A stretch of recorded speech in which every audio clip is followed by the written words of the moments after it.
What's going on, everybody? Renner, Mikey, Steve here, doing another episode of Sidelines to Stock Lines. Obviously, this is a little bit different. We're virtual today. We got a guest on the show, the man, the myth, the legend himself, Greg Kellogg. Greg, how you doing today, my man? I'm always outstanding. I mean, I've lived a blessed life. That's great to hear. That's great to hear, brother. Absolutely. So I want to ask first, because I think I asked, and for some background, we met Greg at the Fantasy Football Expo at a FSGA member meetup, and allegedly, according to him, he wasn't even supposed to be there. But as somebody that was in the same room, he was the star of the show for somebody who wasn't supposed to be there. So It really was. Well, I've been fortunate enough to make a lot of friends in this industry because I've been around.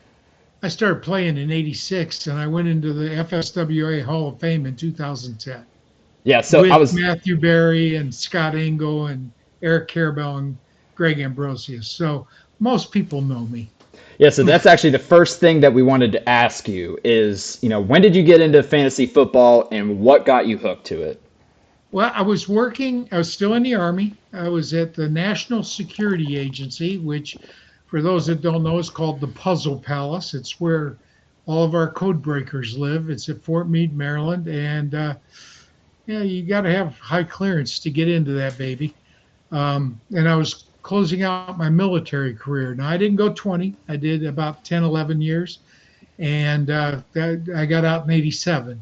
So somebody said, you want to play fantasy football? And I did what most of you guys probably did the first time you were asked. What's that? I had no idea. Right. But instinctively, I knew that if you wanted to be good, you didn't just choose players from your favorite team. So I chose players from every team. And I do believe back then Barry was still playing, and I'm a Lions fan. So I did get Barry.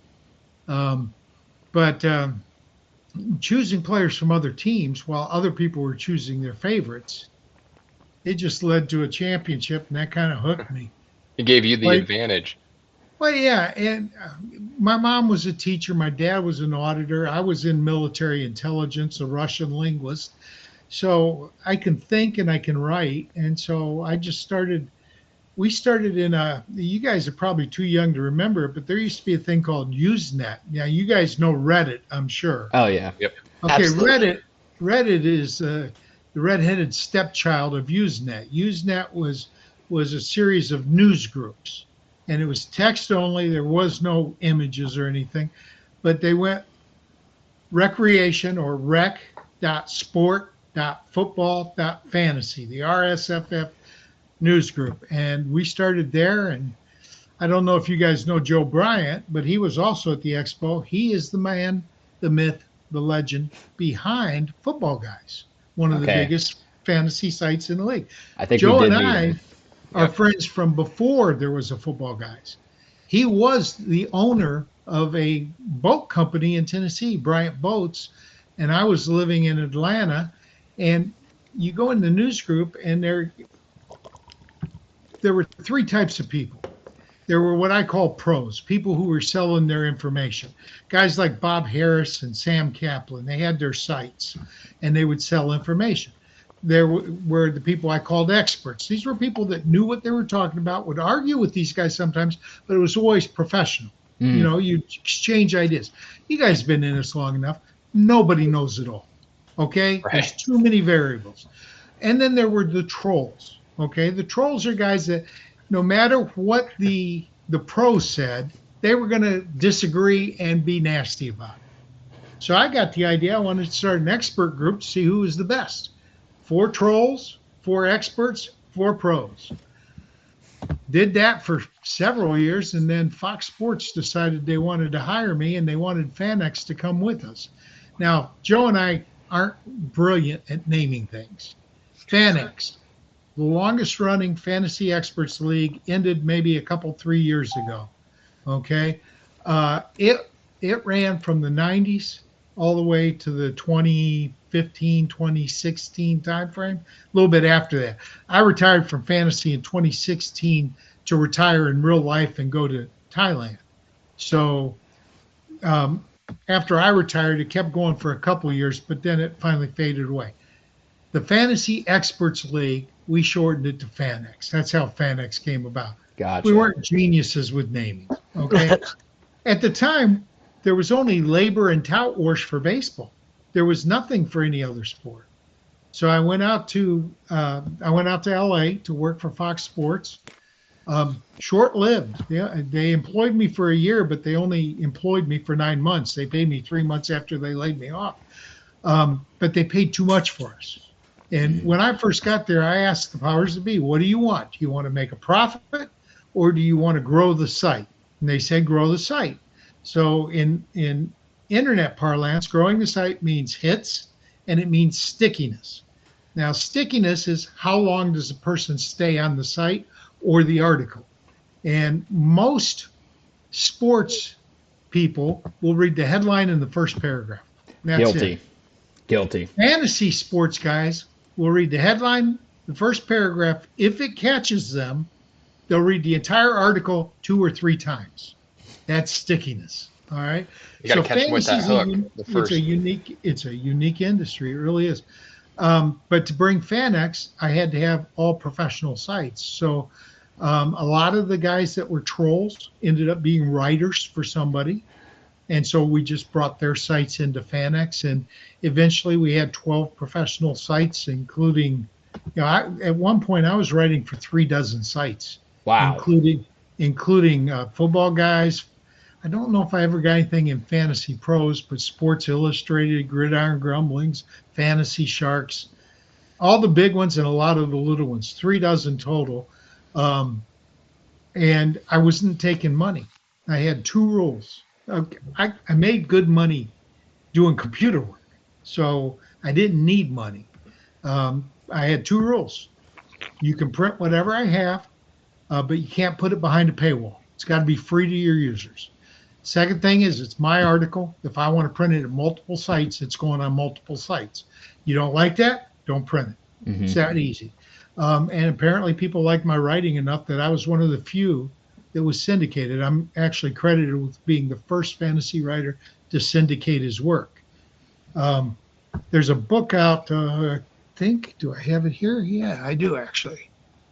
The history, can you see it? Yep. The history of fantasy sports, written by Larry Schechter, and Joe and I are actually in the book on page 270.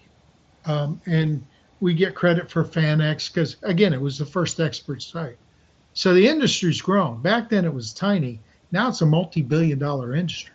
I mean, yeah, we've been, over the last few years since we're trying to launch our own app, we've obviously had to do a lot of market research to see how feasible is this to, put the time and money into developing this thing because it's not cheap. And then, oh, no. You said you met Todd, and I'm not going to promote a rival site on your show. No, hey, we've been on Todd's podcast. We're getting Todd on our podcast. Then Todd is with EFF, and they have a brand new app. Yep. And they do 2 shows. They do 2 types of game, Blitz, and then a portfolio game, which matches what you guys are doing. Mm-hmm. I'm intrigued by that. I've been doing this longer than you guys have been alive. And I've never done this stuff. I'm really intrigued by this. And I told Todd I'd check it out and then I'd review it. But I also told him I don't lie. If I don't like it, I'm going to tell people I don't like it. But just because I doesn't mean it's not for somebody else. He told me he spent $500,000 building his app. Yep. That is commitment and investment. And what I would have told him is talk to people who have done it before you invest the money. If you can build a team of programmers where you can get rid of some of the cost and bring it in-house, right, that's a smart way to do it. Now, I don't know, Steve and Mikey, you guys programmers or are you idea guys? We're idea guys. We're ideas guys. Okay. So if Steve you guys is have the any chief friends that are nerds, bring them on your team, man. Get them involved because you're going to have bugs. You're going to have to do some code fixes. Hmm. It's a lot easier to do it in-house than to pay somebody else to do it. Yeah, I mean, so we have kind of a hybrid approach with that, right? Like we have some outside programmers, but we also have some people in-house that are very, very technical that have been doing this for 25, 30 years, right? That's what you need. So even Yeah. though those people that are most of the time putting, fingers to code, we have very, very experienced guys guiding them and giving them the Have direction. you launched your app? So we are launching, let's see, it's the 6th, so in the next 2 weeks we'll be launching our app. All right. Reach out to me. Oh, we will. I will give one of you, I don't care which one, a 5-minute spot on my podcast to promote it. Awesome. On the Great. now ours Thank you. is Thursday night. Our podcast is Thursday night. I would also highly recommend. Did you meet Carla while you were there? Carla Carla. Hassam, beautiful woman, Red hair? Yep. Yeah. Okay. Okay, goes by Zen Carla H on Twitter. She does interviews. She's not really a fantasy person, okay, but she interviews some of the biggest names in fantasy. All right, she's gotten Howard Bender. She's gotten Jim Coventry. She's gotten Stefania Brown from ESPN. All right. She's a great interviewer. She's Lebanese, so she's got an accent, Hmm. but she's a wonderful person. I love her to death, personally. If you want, send me an email, and I will send your name to her. She's on hiatus right now, but I think she's coming back about the time that you're launching. Awesome. Oh, that'd And be if great. you know Doug Orth, he's been in the industry for a long time. Doug and Carla are significant others. Gotcha. So, Gotcha. Yeah, that would be awesome, Okay. man. And we greatly appreciate it. We're trying to get as much exposure as possible. So, and you should, because again, let's do something. Okay, I know it's your podcast, so your audience probably knows, but some of my audience has no idea what F2MX is. Now, I will tell you, you can go to Google, and it's really good at breaking down what it is. But it's basically a portfolio game, right? essentially. So, I'll take it away. And Steve, Mikey, if I'm missing anything, just chime right in. Sounds good. Um, So basically, it's your standard head-to-head matchups in either a private league with 4 to 12 of your friends and family, right? Or you can do public leagues on our app. But it's head-to-head matchups. You're trying to outscore your opponent.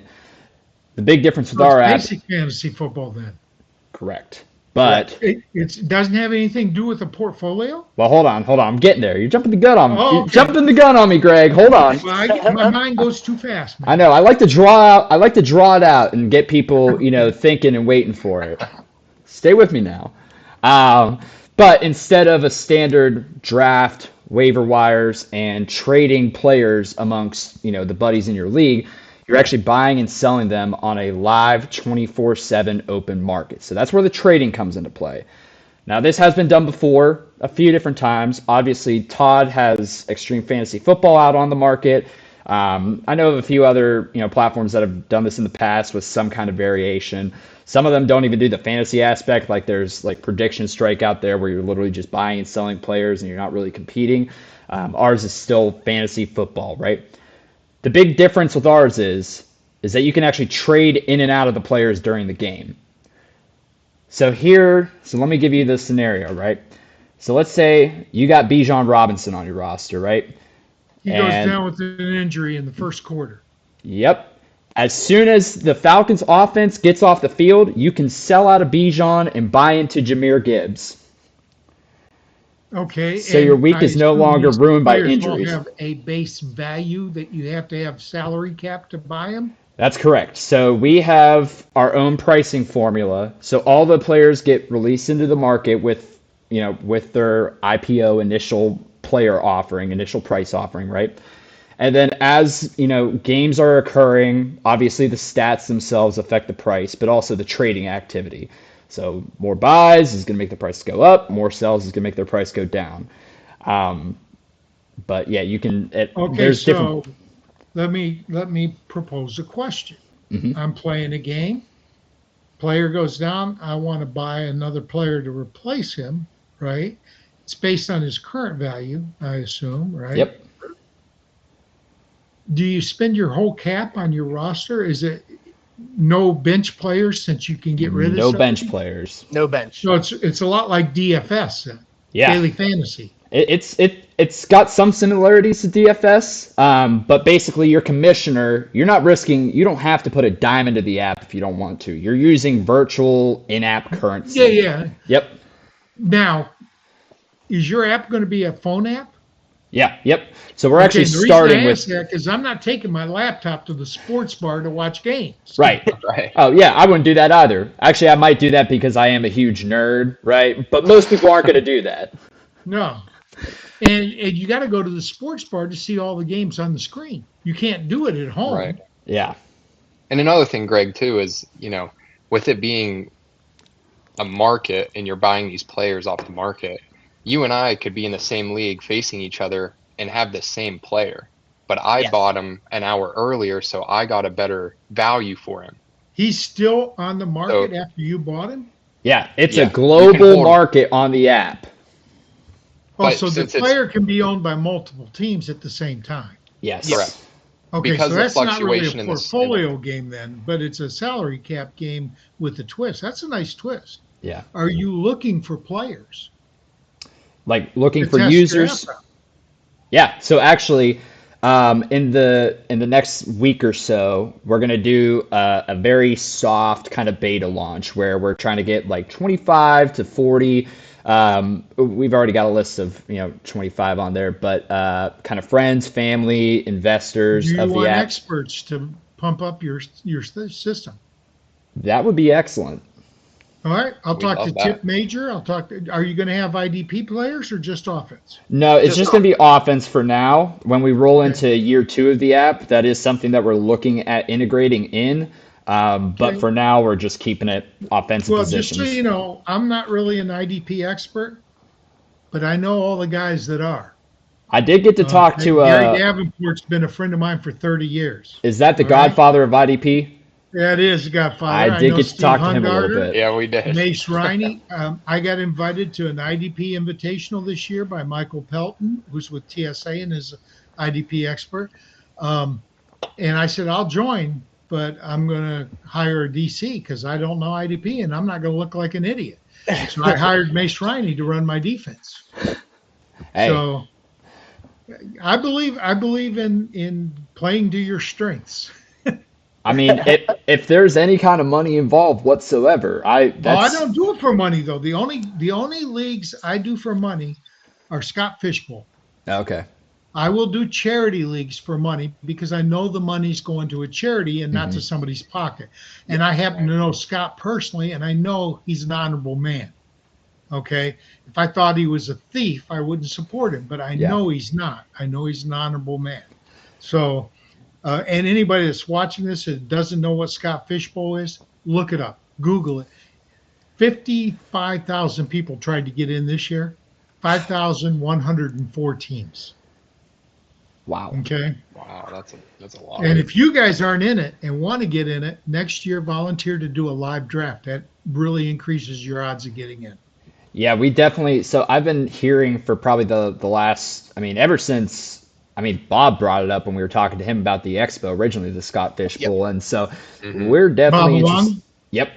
Yeah, you say Bob, and Bob Harris is my mentor. And Bob Lung is also a personal friend that I've known for 30 years. So. Gotcha. Yeah, I guess there are a few Bobs in the industry, but yeah, Bob Lung. There's a few Mikes, there's a few Stevens. There's not a lot of Gregs. It's just not I many of those. bet I'm the only Renner. You're the only one I know. Awesome. So you expect to go? Do you have a goal for how many users you want for your initial year? Yeah, so we originally, I'm not even going to put the number out there because it sounds, after talking to some people, it sounds, absolutely outrageous. We had an original goal, and then we were talking to some people, and they were like, well, I would say a good year 1 for you is probably between 2,500 and 5,000 users. Okay, But so Todd me, is, I like to Todd is shoot for looking the absolute 2,000 his moon. first year. What's that? Todd is looking for 2,000 his first year, but he's got a 3-year goal: 2,000, 5,000, 10,000. So whatever your number was, put it out there, and then just set steps to get to it. I mean, that's you guys have you ever done any type of project management at all? So I have not. My day job is I'm a business development manager at a CRM Well, company. So a business little bit different. development, you have a process you follow, Right. and the process has steps, and you have milestones. You need the same thing for your business here. Yeah. I mean, we're really the first year, right? I kind of had it in my head like, all right, by the end of the NFL season, I think we can have 20,000 users on the app, right? Because I think, obviously, I'm a little biased, right? But I think this is going to be just an engagement machine, right? Because this is kind of, I look at it as like the GM experience during the games. You're no longer trapped by any kind of locked lineup, and you can make adjustments during the game, and it becomes less of a luck thing and more of a skill game. It's who is paying attention more than their opponent, who is proactively making those moves, right? So I think that kind of the added strategy that we have in there is going to make it a huge engagement tool. So that's why I have this, seemingly How long crazy. does it take to make a player change? Oh, it's instantaneous. You can go into your roster, find that player that you want to sell out of, and you can actually go into the market, find a player of the same position, hit buy on them, and it'll auto sell the player that you're trying to trade. Yeah, The 'cause only- Greg, You have to The mark only- the one to be sold though, because if you have two Right. running backs, gotta It's be like a which little one drop is down sold. in there. It's like a little drop down in there. So if I have two receivers, I have Justin Jefferson and Jamar Chase, and I want to pick up Amon-Ra, I hit buy on Amon-Ra. It'll ask if I want to sell Jefferson or if I want to sell Chase. You know the biggest mistake people are going to make with your app? Accidentally selling the wrong guy. Somebody's going to go off for an 80-yard reception for a touchdown, and they're going to instantly buy on him, and he just blew his wad, and it's too late to get that. Yep. Well, that's the there's thing. a little the more mistake they're gonna strategy make. to it. Yes. There's a little more strategy to it, and There Greg, is a lot when more you're- strategy. That's when why you're in I a- like it. When you're in a fantasy league and you're watching the game, how many times do you pick up your phone just to look? Because you might not be watching every game that all the players you have. You're That's picking why up I your asked phone if and I looking, could take right? my phone. Yeah. Yeah. Yeah, because and that locked lineup, someone's not performing well. You kind of get frustrated. Anxiety builds a little bit. Yeah, Well, now I you think can you just guys go out have to the a- market I and think swap you them out guys have a mid-game. genius product here. I do. Thanks, Thank man. you. It's just got to be. You got to understand. Any new tech has always got bugs, Oh, Oh, yeah. yeah. and Oh, you yeah. got to hit the bugs hard and fast. Well, that's why. Because you lose people. Getting people is usually pretty easy. Losing them is also easy, and getting them back is very difficult. Yeah. So Yep. You get like almost one good shot at it, because if they get in there and things aren't necessary, 3 strikes and you're out. I think Yep. you'll get Yeah. 3 shots, but you want to make sure that you're showing improvement each step. Yeah. Yeah, Right. and Yeah. going off what they were saying, like the only time you can't buy and sell a player is when they're on the field. So as soon as they're coming off, Oh, There's a that's good to drive know, block. Because there's a drive lock. Yep. okay, that's very cool. I don't. I can't even imagine how you're able to tell when player X is on the field. So when that it comes through our defense- data provider. Oh, We can you get do a- have that. Yeah, so on the back end, it basically is signaled like, all right, players on the field, players off the field. We originally weren't going to do a drive lock, but then we were thinking about it and we're like, okay, you're going to have some people that are watching this on, cable, some people are streaming this, some people are at the game. So there's a difference in when they're What seeing about- the action. What about commercial breaks? So it actually does identify the commercial breaks as well. But as long as that player is not like registered on the field, they can trade them. So my point is, Amon-Ra, they're driving down. They're in the 5-yard line, and they go to the 2-minute warning. Can I buy Amon-Ra then? That is a great question. I'm going to be honest with you. We haven't gotten to that point in the test where we're testing commercial breaks yet. Okay. But we are going to be doing Is that- preseason tests, so if that he's will off come the- soon. If he's off the field for a commercial break or for a 2-minute warning or that's a a 2-minute timeout open on the market. or Yeah. a timeout, I mean, a player's value goes way up inside the 10. Yeah, absolutely. It Yeah. does. And I can see a lot of trades being made for running backs that are at the 3-yard line. Yeah. Right. Oh yeah. But But- that's something you do need to test and find out. 100%. No, I know we get the signal of the commercial break because we were messing around with like a data simulation tool that we have where our data provider pushes it to the simulator and we can actually see in layman's terms what's going on. And they do have This the is all a commercial break. database app, right? What's that? You're all using databases to do all this behind the scenes, right? Yeah. Yep. And it did recognize in there when the commercial break happens, but I just didn't see, any indication of, whether they're locked or if they're open. But with the preseason, I mean, I guess technically starting tonight, but I'm not going to count that because. Hey, what I know. would like to ask you guys, since I have to go in 8 minutes or so, when you're done with this and you have this up on YouTube, will you give me permission to publish your YouTube article over at the TSA? Absolutely. Absolutely. Yeah. Now, I've Yes. got to get the guys I'm not the leader of the TSA. I just work with them. I got to get their permission to do it, but I'd like to get your product out as wide an audience as I can. I think it's cool. We would greatly We appreciate that, that. man. Yeah, thank you. Thank you. Oh, no, thank you. I mean, Chad, I want to pump up Bob a little bit. Bob along. Okay, folks, I don't care if you're a content creator, an app maker, or just a player.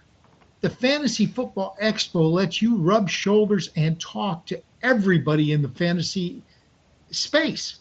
And you can make friendships that'll last a lifetime. I did not know Howard Bender or Jim Coventry before 3 years ago. I met them both at the expo. They will both do whatever. If I ask them to come on my show, they come on my show. And my show's not huge because I'm not out publicizing it. I just do it because I enjoy it. So if you can get to the expo at least once in your life, do it. Plus, it's at the Hall of Fame. First time I went to the expo was the first time I ever went to the Hall of Fame. Hey, the same with me. Yeah. Oh man, It was and the Hall of Fame's pretty cool. It Yes. is awesome. Yes, that is very Great. interesting. And like you said, Greg, the people you get to know, down to earth people, love talking ball. Great. I was going to great say the connections. most Okay, passionate here's- people. Here's a secret about the fantasy industry. Every industry in the world has good and bad people. They really do. Okay. Even fantasy sports, you'll run across a commissioner that will steal your money. Happens, right? They don't last.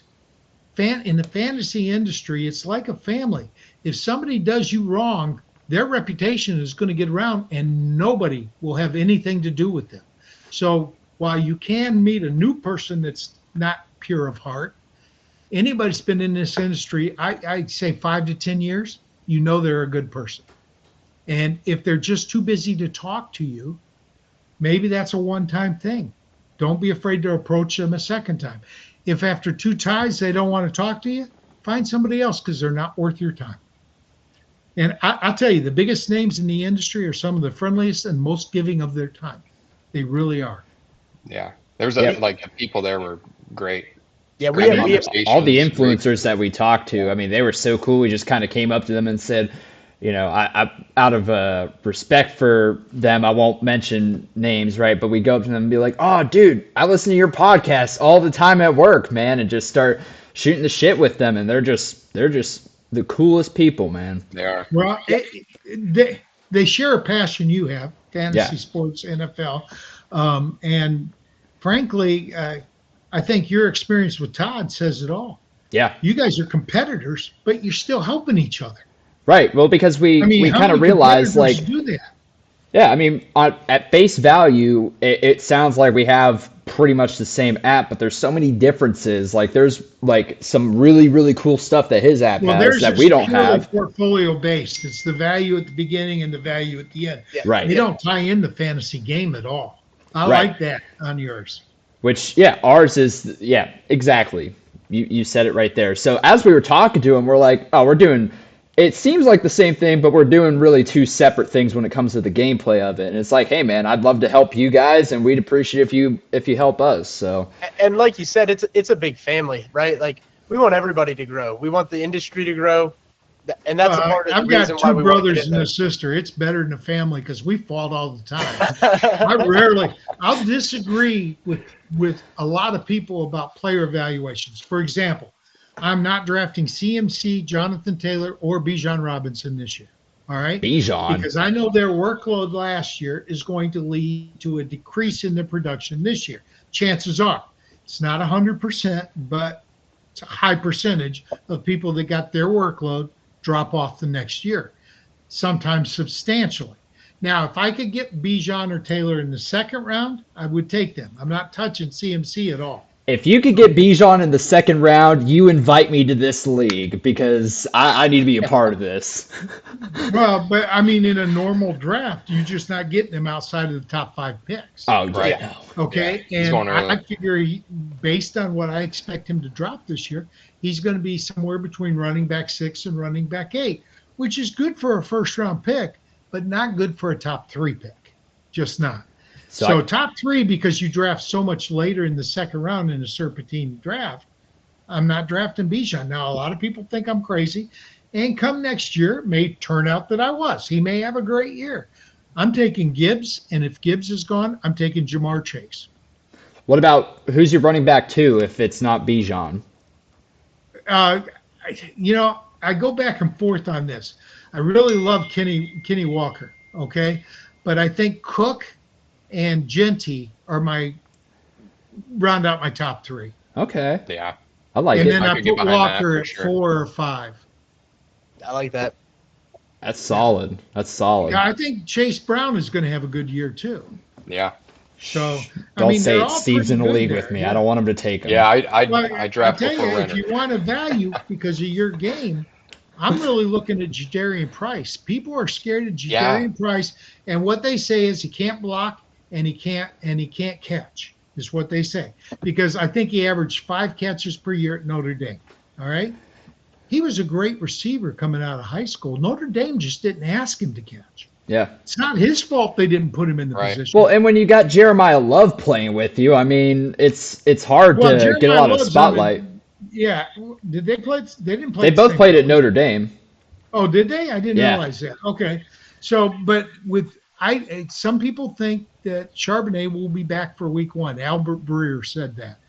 Sorry, Albert. He ain't back in week 1. I don't care what you say. He's on the PUP right now. He'll be back 8.5 months from his knee injury is mid-October.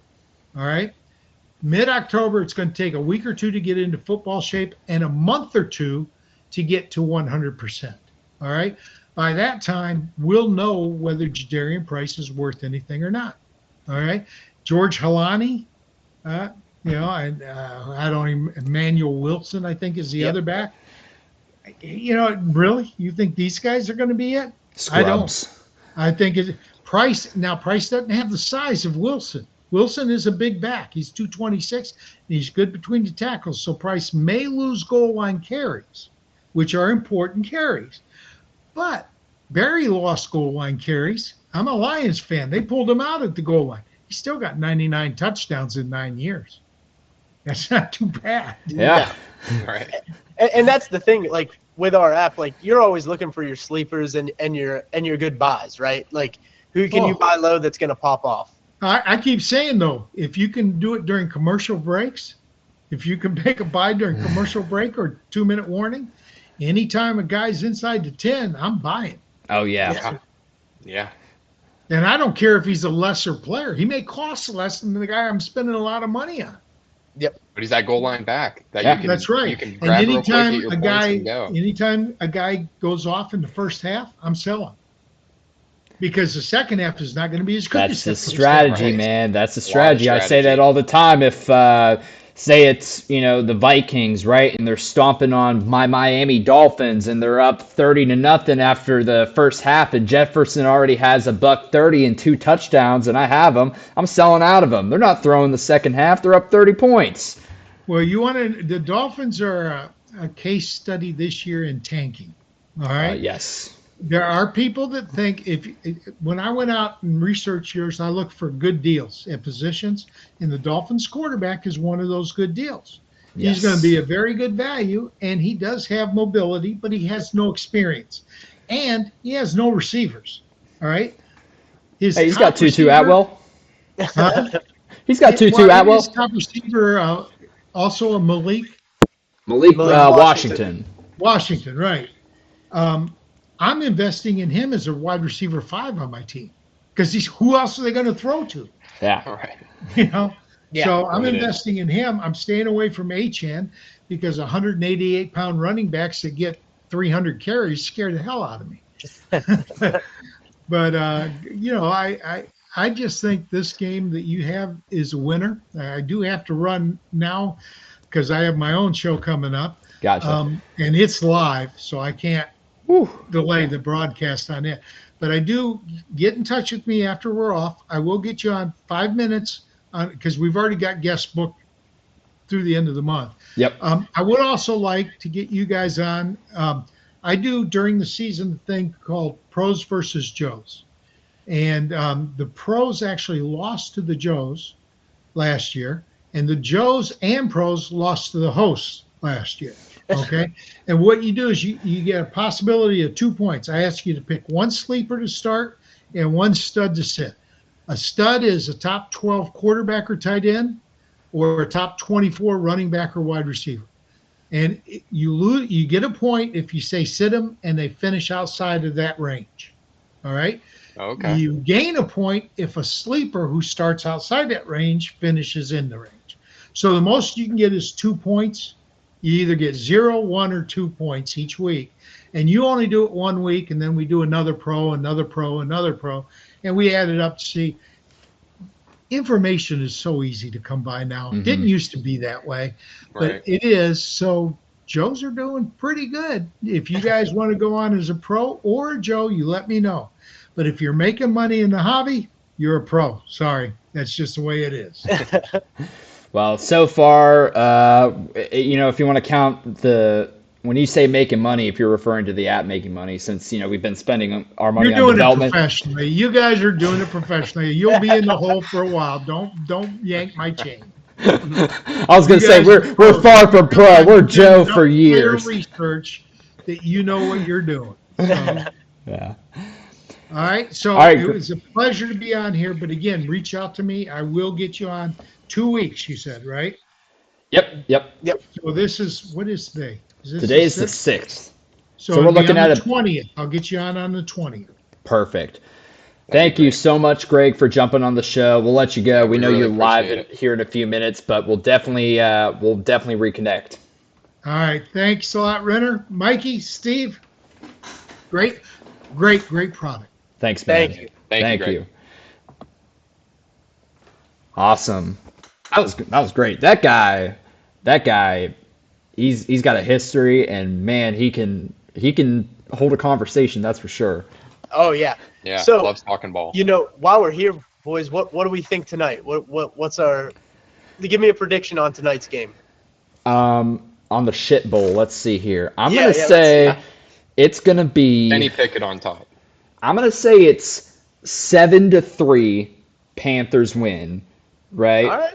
And I'm saying that not because Kenny Pickett actually drives them down the field, but because the Panthers get a pick six and the Cardinals can't muster up anything other than a field goal. That's what I'm thinking. All right.